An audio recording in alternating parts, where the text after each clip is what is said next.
This is the age of weather extremes. Earth's recent warming has triggered many other changes to our climate.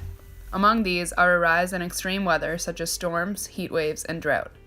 These are the most obvious ways in which we experience this human-induced climate change. Over the last 50 years, the United States itself has experienced significant increases in heavy downpours, major flooding, periods of excessively high temperatures, and drought. Some of these events have even increased to triple the long-term average in the United States.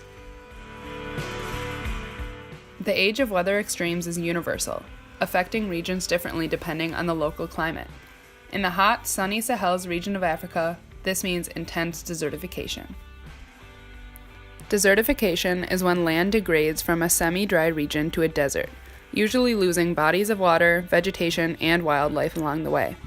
In Mali and Niger, this process is mainly caused by deforestation and overgrazing or overworking the land. Deforestation occurs when we clear-cut forests to make way for housing, agriculture, or livestock.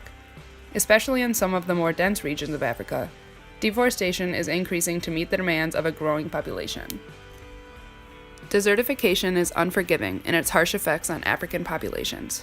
As the region turns to desert, the land that locals have depended on for centuries for their food and livelihood will no longer be fertile. Food production is decreasing while population is increasing. The local effects can and will be fatal. So why should you be concerned? Desertification in Africa actually affects the entire world. Deforestation is a driving force of global warming as well as an oxygen depleting factor.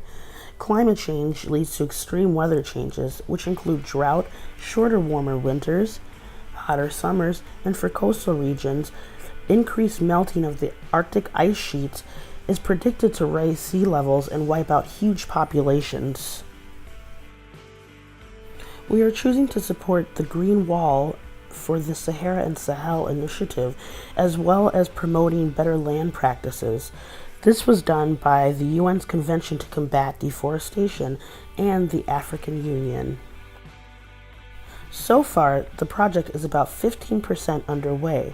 The goal is to grow roughly 8,000 kilometers of trees and vegetation across the entire width of Africa. This would create jobs as well as restoring the degraded agricultural land. So, to rectify the Great Green Wall, we have made an expansion plan to be set in place. We suggest that remediation of desertification be made a worldwide effort. This includes funding to countries bordering the edges of the spreading desert, increasing the number of volunteers willing to take time to plant more vegetation, and educating everyone, especially local farmers, of the growing problem. There is proof that local farmers tending to the native plants increases the success of flourishing greenery. All we need now is a little help. Since 1980, the United States has sustained 219 weather extremes, each costing over $1 billion. This puts the cumulative cost of these events at over $1.5 trillion. Extreme events are becoming more and more common.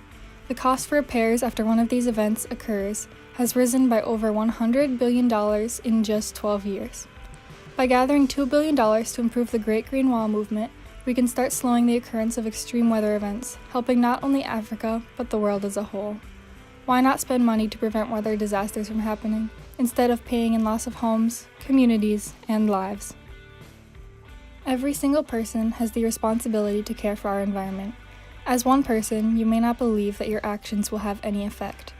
One person has the ability to spread their knowledge of the climate change problem and create an army of go-getters willing to make a difference. One person can join in supporting the movement by signing the Great Green Pledge, providing more power to lobby governments and organizations to join the movement.